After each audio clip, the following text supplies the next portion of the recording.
Je pense qu'on peut parler de l'intelligence artificielle partout et surtout en tout. On s'aperçoit que tout objet est un objet d'intelligence dans lequel, bien sûr, des écosystèmes comme LG, mais aussi Samsung, hein, si on prend LG, on parle d'intelligence artificielle dans tout l'environnement de la maison. C'est-à-dire l'enceinte qui va connecter, enfin qui va discuter, échanger avec le four, avec qui on va pouvoir interagir avec l'aide du vocal, qui va se connecter aux écrans, nous donner des recommandations. Ce sont des écosystèmes complètement globaux et à l'échelle. Et donc, on s'aperçoit que ces écosystèmes sont vraiment présents et intelligents de manière diffuse dans notre environnement.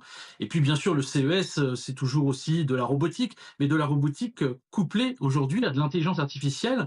Et notamment, c'est ce que l'on voit avec des exosquelettes qui, notamment pour ce que vous voyez ici à l'écran en termes d'illustration, présentent pour les personnes seniors avec une difficulté de motricité, la capacité de pouvoir se mouvoir, se déplacer beaucoup plus facilement grâce à ces exosquelettes et à la robotique intelligente. C'est vraiment quelque chose qui est assez fort.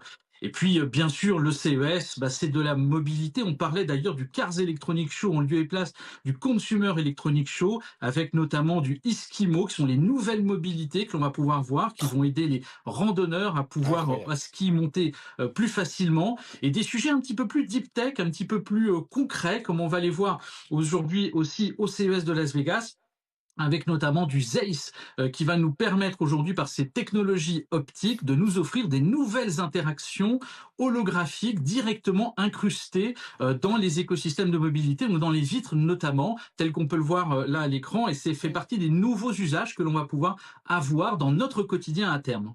Alors tout ça est fascinant, Mathieu. Est-ce qu'il y a des innovations françaises? Est-ce qu'il y a d'abord beaucoup d'entreprises françaises représentées au CES et sur quoi travaillent-elles?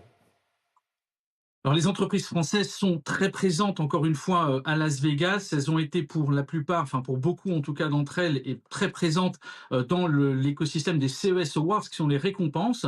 Je pense notamment dans la santé à Apnil, qui est une société qui travaille depuis plusieurs années sur les problématiques de détection de l'apnée du sommeil en utilisant non pas un dispositif complexe, mais un simple téléphone que l'on va se fixer en mode avion sur sa poitrine et qui va toute la nuit analyser notre sommeil et donc les potentielles apnées que l'on va pouvoir faire. Et c'est un tueur lent absolument passionnant il est souvent non détecté, et sa détection permettrait souvent de mieux gérer les hypertensions, les troubles de l'attention à journée et même aussi les AVC, puisqu'on sait que c'est contributeur en tout cas à ce type de problématique que l'on pourrait avoir. Ça fait partie dans la santé de ces écosystèmes assez importants. Et puis bien sûr, il y a aussi des jumeaux numériques, comme on peut le voir avec une société qui s'appelle Age Impulse, et qui présente notamment un boîtier sur la détection des chutes. Alors en fait, ce boîtier va en 15 secondes créer le jumeau numérique de la marche de la personne, donc une copie virtuelle de sa manière dont elle, de la manière dont elle fonctionne au niveau de sa motricité,